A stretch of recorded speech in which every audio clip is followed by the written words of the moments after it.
Tucked into the streets of downtown Cedar Rapids rests a hall of extravagance, history, and cultural significance. The Paramount Theatre, one of Iowa's grandest halls, has been a gathering spot for nearly a century. It was the grandest of them all. It was the biggest house in Cedar Rapids, and it was meant for,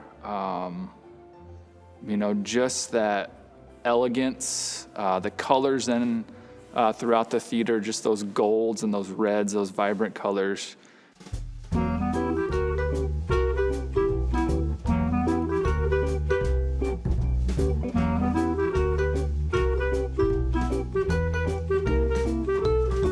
Paramount Theatre opened in September 1st of 1928 as the Capitol Theater. It was the host to, even back then, all of the road shows, the comedians or the traveling performers. The Paramount's always been kind of more of what we consider the road show house.